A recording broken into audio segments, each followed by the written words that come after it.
阿弥陀佛，阿弥陀佛，阿弥陀佛，阿弥陀佛，阿弥陀。阿弥陀佛，阿弥陀佛，阿弥陀佛，阿弥陀佛，阿弥陀。阿弥陀佛，阿弥陀，阿弥陀佛。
黑的世间，黑黑的三满阿他了，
Nam mô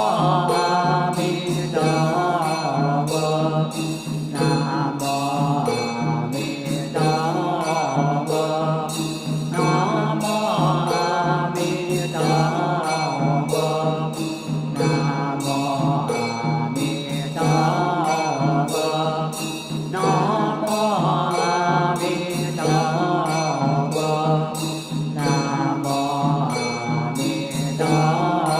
Phật. Nam mô A Di Đà Phật. Nam mô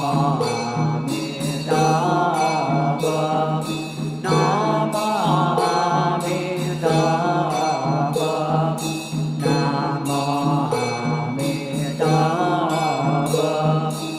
Phật. Nam mô A Di Đà Phật. Nam mô A Di Đà Phật. Nam mô A Di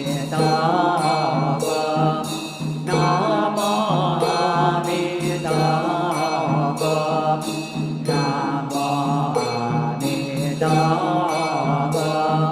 Nam mô A Di Đà Phật. Nam mô A Di Đà Phật. Nam mô A Di Đà Phật. Nam mô A Di Đà Phật. Nam mô A Di Đà Phật. Nam mô A Di Đà Phật. Nam mô A Di Đà Phật.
Bồ sơ ye bồ nó sơ chi bồ có chi về ta bồ đề ye bồ đề y bồ sa đề ca bồ đề sa ta y bồ đề bồ đô vi ta ca xin bồ ca lai bồ qua gai ca bồ yêu khâm bồ hoan đi tên ta vọng sang kêu kêu đa phản sang sẽ tôn y bồ đề bồ đô vi ta ca ti a la tô đa sam miao sam phật đề ca ti phật đề bồ đô vi ta sĩ đại xin chiều sĩ đại biên chiều sĩ vô song chiều sĩ vô thiên thiên chiều đến tới ít chế có chính sĩ vô hi có sa phật đề bồ đô vi ta chiều chi sa chiều và kết tệ bồ đô kết tệ bồ đô chiêm kết tệ bồ đề sa phật hô nam mô a di đà phật tờ tha kết tờ ghê tờ tệ ghê tha a di đà phật bi a di đà chiết tâm phật bi a di đà bi kha đảnh tệ a di đà bi kha đảnh tờ khe bi ye khe na chi tông kha đi sa phật hô nam mô a di đà phật tờ tha khe tờ ghê tờ tệ ghê tha a di đà phật a di đà chiết tâm phật a di đà bi kha đảnh tệ a di đà bi kha đảnh tờ khe bi ye khe na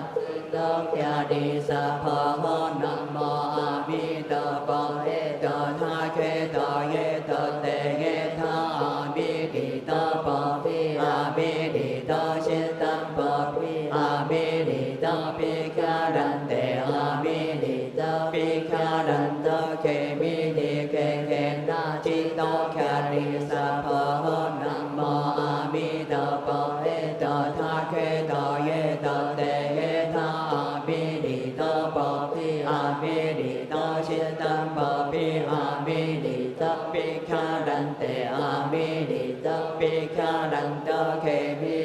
ye khe na chi tông kha đi sa phật hô nam mô a di đà phật tờ tha khe tờ ghê tờ tệ ghê tha a di đà phật a di đà chiết tâm phật a di đà bi kha đảnh tệ a di đà bi kha đảnh tờ khe bi ye khe na chi tông kha đi sa phật hô nam mô a di đà phật tờ tha khe tờ ghê tờ tệ ghê tha a di đà phật a di đà chiết tâm phật a di đà bi kha đảnh tệ a di đà bi kha đảnh tờ khe bi ye khe na chi tông kha đi sa phật hô nam mô a di đà phật tờ tha khe tờ tệ tha a di đà phật a di đà chiết tâm phật a di đà bi kha đảnh tệ a di đà bi kha đảnh tờ khe bi ye khe na chi tông kha đi sa phật hô nam mô sa mô thanh tha hệ tô phật đà chi tê an sa pan na hệ tô nam mô sa mô thanh tha hệ tô phật đà chi tê am sa pan na hệ tô nam mô sa mô thanh tha hệ tô phật đà chi tê an sa pan na hệ tô nam mô sa mô thanh tha hệ tô phật đà chi tê an sa pan na hệ tô nam mô sa mô thanh tha hệ tô phật đà chi tê an sa pan na hệ tô nam mô sa mô thanh tha hệ tô phật đà chi tê an sa pan na hệ tô nam mô sa mô thanh tha hệ tô phật đà chi tê an sa pan na hệ tô nam mô sa mô thanh tha hệ tô phật đà chi tê an sa pan na hệ tô nam mô sa đô phật ye thanh tha hệ tô ye thanh tỳ tha an sa đô pan na sa đô sa phật nam mô sa đô phật ye thanh tha hệ tô ye thanh tỳ tha an sa đô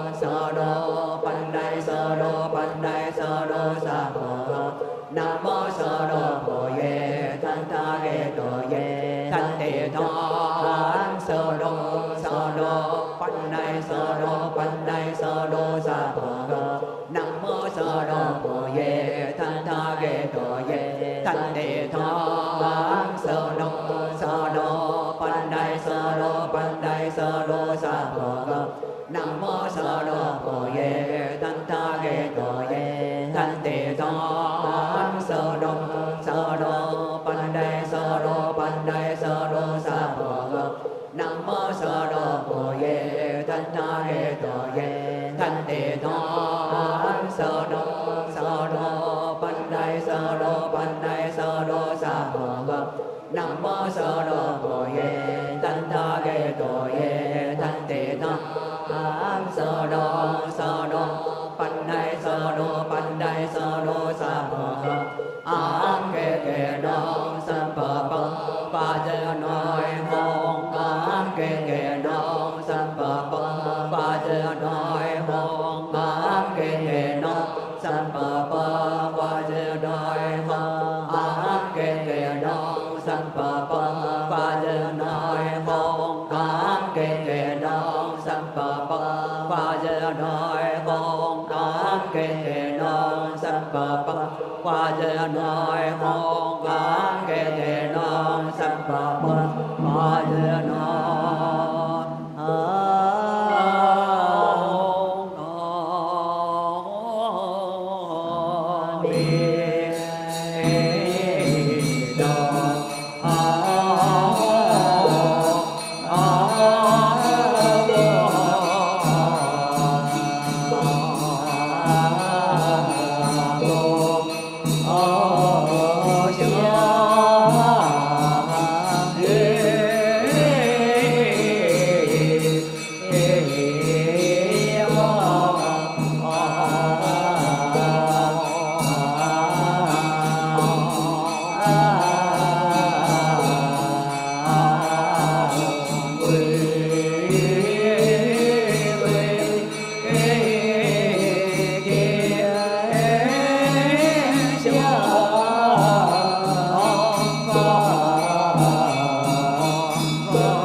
阿弥陀佛，请向上，请坐下。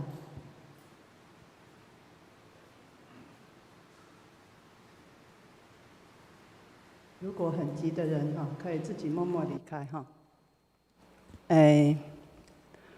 在这里呢，先跟大家分享一个，就是在西域哈，有一位这个圣者，叫做离月辟支佛。辟支佛呢，他就是在没有佛法的时代呢，他自己呢可以开悟的一个独觉的圣者。那这位离月辟支佛呢，他有一天呢，他就到这个河边呢，就是要染衣。那我们出家人呢，就是我们所穿的僧服呢，叫做坏色衣，就是为了去除这个执着贪着这个世间的享受所以我们会把我们的衣服呢变成比较没有亮丽的那种颜色。那他在这个河边呢，他都准备好了就是染料的那个染料然后要准备要染他的僧服。那这个时候呢，就是在他的邻居呢，就有一个人呢，他丢掉一头牛，那他就是四处呢，很紧张的去找他这头牛。那他到了这个离月辟支佛的染衣的地方的时候呢，他看见的状况呢，是那个他的牛呢，被这个辟支佛呢给杀了。是怎么杀的呢？因为呢，很自然的，就是辟支佛的钵我们出家人叫出吃的那个碗我们是叫印量器就是钵。那个钵呢，自然呢变成牛头，然后他的这个僧服呢，他的僧衣呢，自然呢变成牛皮。那这个他的这个染料呢，染汁呢，自然而然呢，就变成了牛的那个被杀的这个血呀，牛血，所以证据十足证据十足。这个人呢，就把他抓去官府然后呢，这个辟支佛呢就被关起来了。那经过了这个12年呢，因为这个从他被关的那一天开始呢，他的弟子呢很紧张，就一直四处要去找这位辟支佛，可是怎么找都找不到，那个就是很奇怪的因缘就找不到。直到这个12年后呢，这个弟子们呢，突然间呢，就有那个因缘呢，得到消息说，我的师父呢，怎么被关在牢里了？所以他就去到官府的地方，就找到他的师父。然后呢，他就问这位辟支佛呢，就是他的师父呢，说：“师父啊，为什么你是什么因缘啊，会这样子被关起来呢？”那这个辟支佛就是说，因为我过去生曾经诽谤人诽谤一个人呢，他偷了牛，就因为这一句口业，让他受这样子的果报。那因为这个故事呢，我的感想呢，你看当我们一个人业力现前的时候呢，我们的冤亲债主，他看到的比如说我曾经是卖那个动物的内脏，可能在我业力现前的时候呢，因为我的身上呢可能缠绕的很多被杀的这个动物的内脏呢，显现在在那个冤亲债主的眼前呢，显现的就是这样子的状况。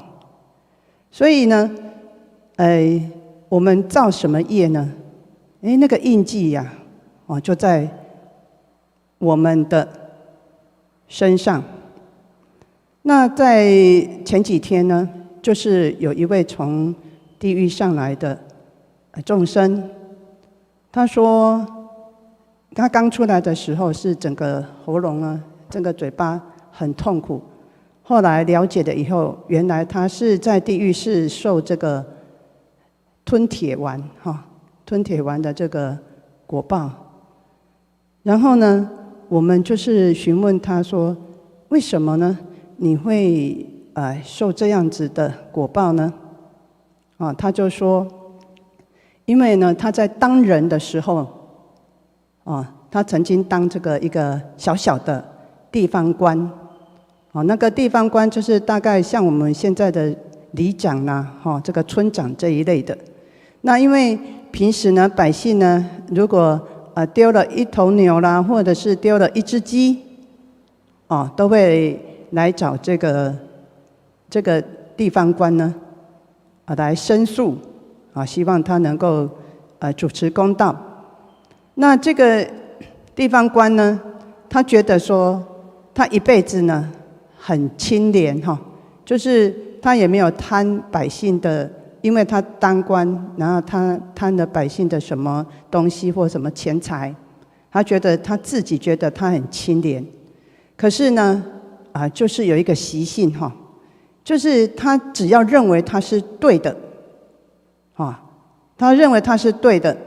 他就不让人家有辩解的机会。所以就是比如说像有一次就那个一个百姓他就丢了一只鸡呀，然后他就这个地方官呢也不去询问说这个背后呢还有什么其他的原因，就判了这个百姓呢一个罪名。那这个百姓呢，他就觉得说他很委屈，所以有的时候我们觉得说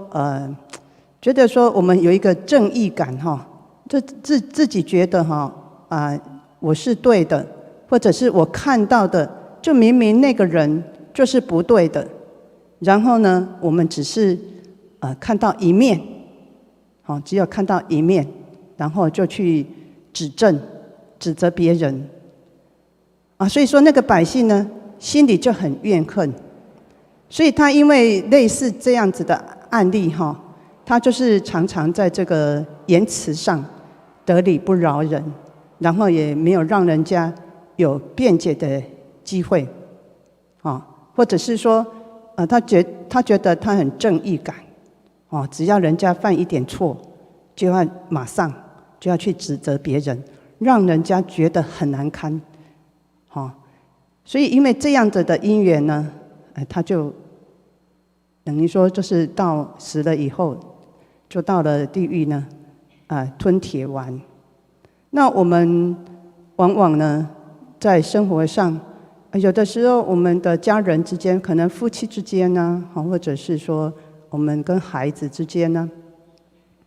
有的时候我们会觉得说，你怎么在外面乱交女朋友？可是我们有没有去了解他背后的一些他的想法，或是他的一些背后的因缘是什么？我们就用我们主观的意识呢，去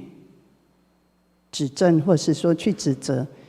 有的时候，往往呢，就让那个孩子呢，觉得父母不了解他，然后觉得说很伤心。所以曾经就是好像是说有一个新闻就是这个孩子呢，他在学校呢，时常就是被同学可能是嘲笑了，可能他的学习能力还是怎么样不大好，所以他就常常觉得说他好像被同学嘲笑，被同学这样子霸凌所以他就一直很忧郁。那这个父母亲呢，因为只有这个孩子，所以就是想说那帮他迁校就是把他迁到别所学校去看能不能好一点。那个父亲呢，就鼓励这个孩子说：“那既然我们在这里是最后一学期那我们就，你看能不能好好读书如果你的考上好的成绩爸爸呢会给你一些鼓励那他听了爸爸的话，就很有信心就很认真读书。结果呢，考出来的成绩呢，真的是非常的好。那当他呢，要去接这个成绩单的时候，老师呢就跟他讲一句话：这敢是这个是你，这个真的是你写的吗？你会不会作弊呀？就因为这一句话，孩子呢后来出去以后就自杀了。那因为这个父母亲呢，只有这个孩子呢，当然也是伤心欲绝呀。所以说，我们说这个，我们如果说这个伤人就是用这种器具什么伤人的这个身体呢，我们还可以愈合。可是呢，用言语呢来刺伤人呢，有的时候呢，往往呢，生生世世呢，他们的恨呢很难消。那在这边呢，我听了这个呢，当然我自己也是很警醒，自己也是忏悔我们都是曾经有这样子的口业。那还有一头鱼他就说他当人的时候呢，他常常说这个模棱两可然后不是很实在的话。那当我们讲一句模棱两可的话的时候，会令人家产生很多的遐想。那在我们这个道场呢，我们师父的法门呢，这是很特殊。那我们也有一些人呢，会有一些但是就是有一些感想，就是有一些那种感想或者是说有一些特殊能力可能梦到什么，或听到什么，或感受到什么的。那如果说我们没有很清楚的知道，像我有一次我就被菩萨给订正他说你在会客室你要非常的小心哦。如果说这件事情你不是真的很清楚的时候，你千万不要说。比如说，有人会来问我说：“哎啊，我的这个腿很不舒服。”那以前呢，我就曾经犯过这个错就说：“啊，你这可能是是不是你和鸡啊对调嘞，然后被鸡啊跟着了那因为我不是很清楚啊，或许他不是这样子的。然后因为就是我们不是很清楚说出来的话，这个就是模棱两可的话。那有的时候我们会说啊，就是曾经我就遇过一个案例他就说啊，你这个真的以后好像就这安内了然后他就产生很多遐想，他说他这样子讲，我是不是会发生什么事情所以从那天开始呢，他每天都睡不好然后就越来越瘦，然后呢就是吃不下就越来越瘦，身体就越来越不好。所以从这里呢，我们就是很多事情呢，我们这个口业呢要非常非常的小心。我们如果说我们不是很清楚，或者说我们只听片面之词的时候，我们听到先生讲，还要再去了解太太这边是怎么讲，或者是了解说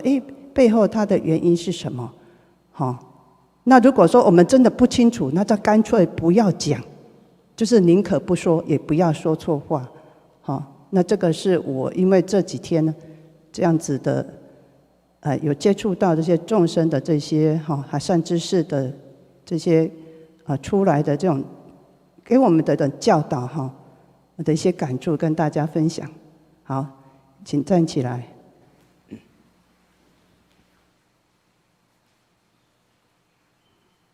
麻烦那个蒲团对准记有多拿一块蒲团的，这个麻烦顺道拿出去好，请出班。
弥陀佛，阿弥陀佛，阿弥陀佛，阿弥陀佛，阿弥陀佛，阿弥陀佛，阿弥陀佛，阿弥陀佛，阿弥陀佛。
阿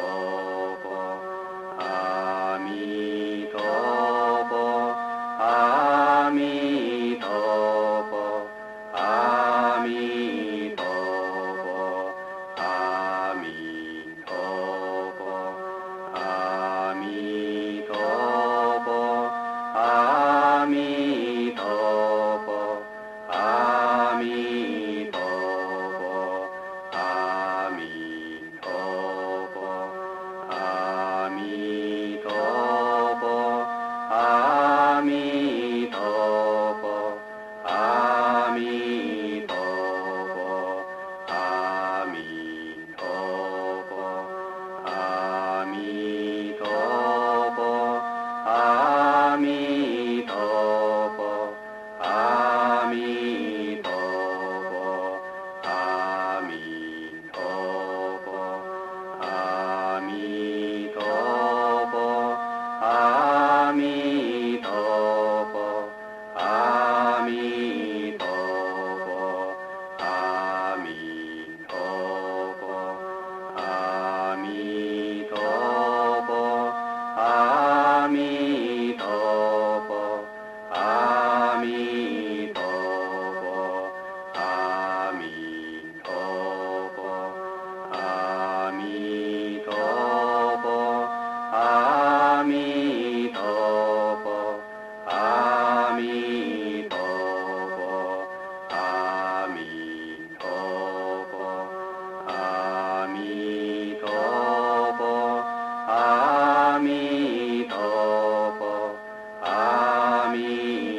陀佛。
阿弥陀佛。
阿弥陀佛。哎，我看这个大家老年有哈，然后呢，我们念佛呢，要想要求生西方净土的心呢，相信大家都很恳切。那我在这边呢，提供一些，什么是净念相继，什么样是生一心不乱，哦，那这些呢，都是经过这些真正有在修持的这个行者呢，他们的经历哈。那什么样是净念相继的这个起步哈？就是说，当我们没有在念佛的时候啊，比如说日常生活当中走路啦，或者是说做其他事情呢，在没有念佛的时候，或者是正在念佛当中，或者是说在念佛了以后，我们在吃饭、说话，或者是走路，或者是这个坐啦或躺下的这个之间，就是生活的作息哈，皆能够因为念佛有定力的这个心力呢，因为是纯熟的，就是念佛的这个定心呢是纯熟的。那当我们有这个念佛定心纯熟的时候呢，我们就不会有昏沉，然后就不会有一些烦恼的杂念呢自然不生，甚至呢，睡眠呢会越来越少。那虽然睡眠很少，可是呢，精神还是很好的。那什么样是生一心不乱呢？我们可以检测哈，在日常生活当中呢，我们每起的一个念头都是善的。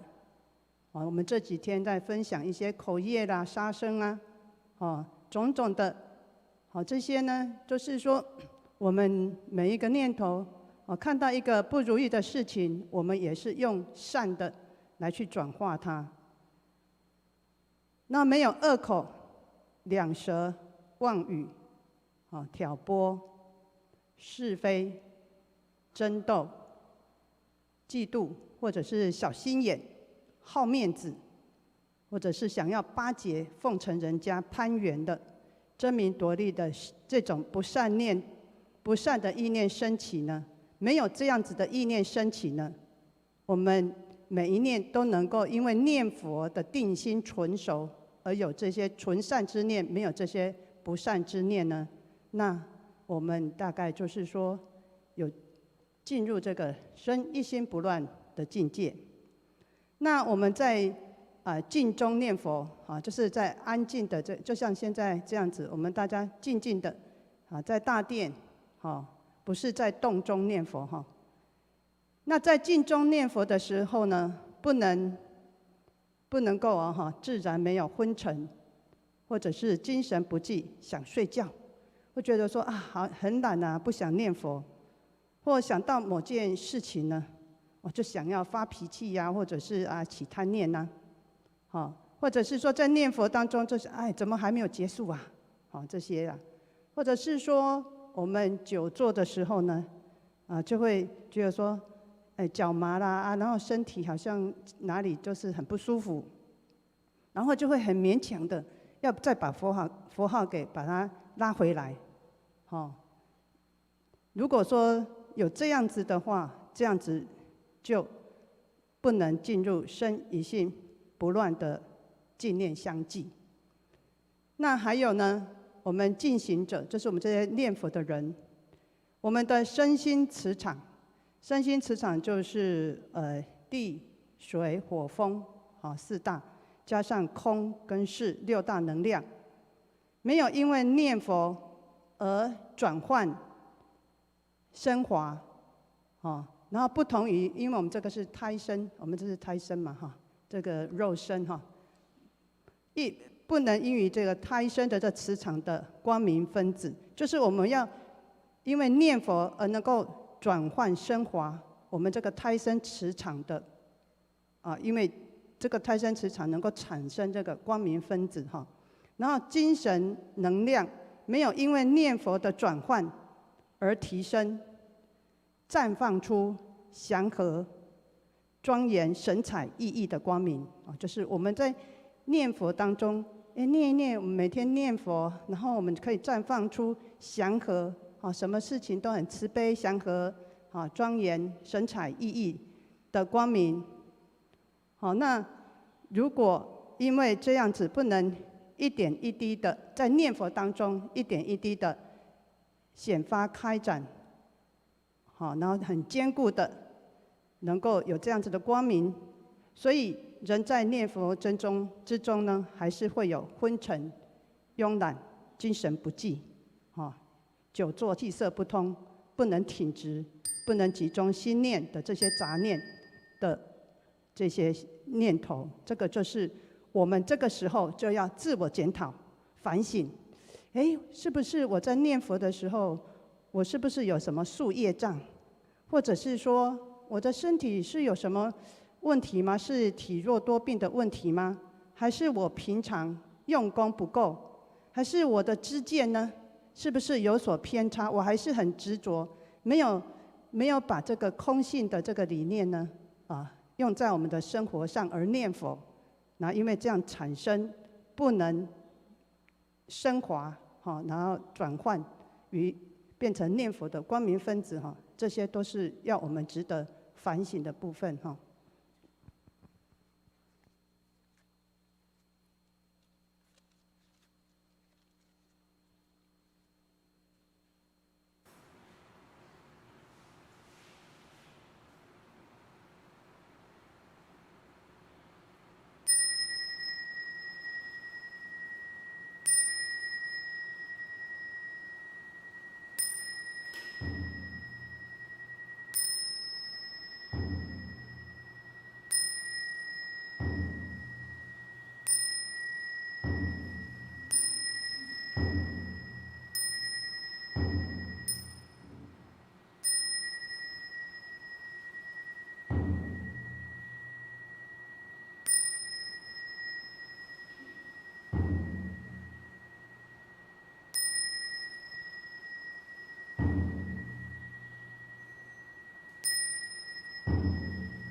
给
Nam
Amen.